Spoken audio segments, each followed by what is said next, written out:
When you think about royals and ghosts and secrets and things like that, I'm always fascinated by those stories. You know what it's like? You sort of think, well, what did they do before and long before us? And now, of course, we live in a tabloid world that whatever His Majesty the King says or does is scrutinised, literally picked apart, and suddenly there's a story in the tabloids about it. Even though when you watch the video, it was a fleeting comment, you know, the sort of thing.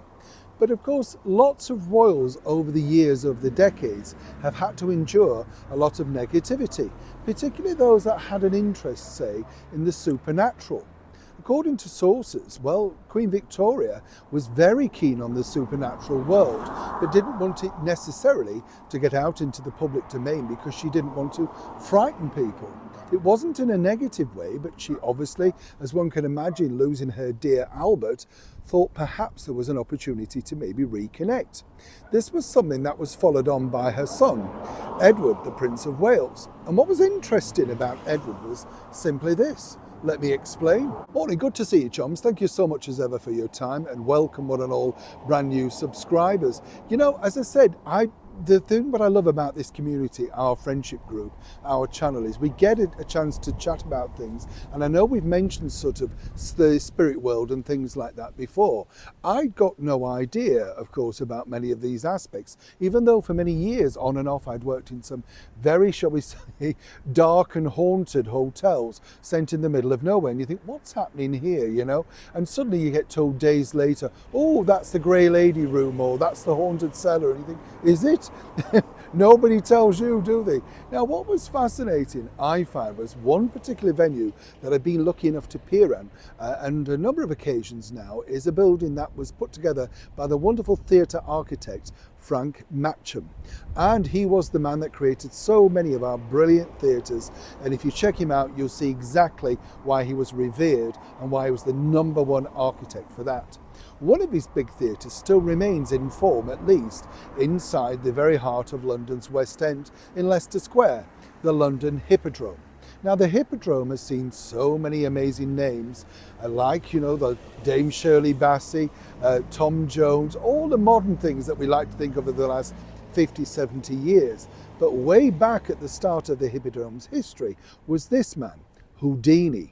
Harry Houdini. Now, what was interesting about Houdini was, by this point in his career, not only was he, you know, well, he was just brilliant when you think about it, the way that he managed to escape all of those stuff, the water trick, everything. And as you know, well, many of you know, I was lucky enough to become friends with Tony Curtis, who starred in a movie alongside his then wife, Janet Leigh, all about Houdini's life. And equally, he was as fascinated by him as I was.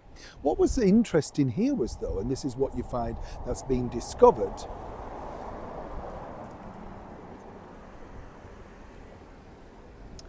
is the fact that, yes, royals were very keen on Houdini too.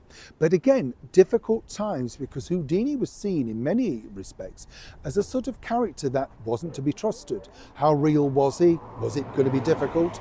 And more importantly, how would it look if you're in the public eye? But truly what got interesting was the fact that the then Prince of Wales, and then of course the King, became very interested in Harry Houdini himself. None more so than when he went to see him very discreetly at London's Hippodrome Theatre. This was kept from the media, the press, the tabloids, whatever you want to call them of the day, because, as I said, Harry's reputation was that of how truthful was it. Now, at that particular point, the Prince of Wales, King Edward, had become very interested indeed, as I say, in the spiritual world. And basically, he wanted to have a meeting with Harry Houdini. But you see, you couldn't bring him into a royal palace because, well, gossip and, you know, shall we say, loose tongue, loose lips, all that sort of stuff, it would have simply got out. None more so than Harry Houdini himself, who would seize any opportunity to make sure that he got, well, the publicity that he much craved. He was a genius at making sure he was marketable, that sort of stuff. So what happened was the King literally went along to the Hippodrome Theatre on the corner of Leicester Square on a number of occasions when Harry was appearing there for a couple of months. Now, you've got to remember, he was a sellout. Literally, people thronged to the theatre. He was just very, very clever at marketing. So behind the scenes, apparently, the king and Harry Houdini had this long conversation about how best to contact the spirit world.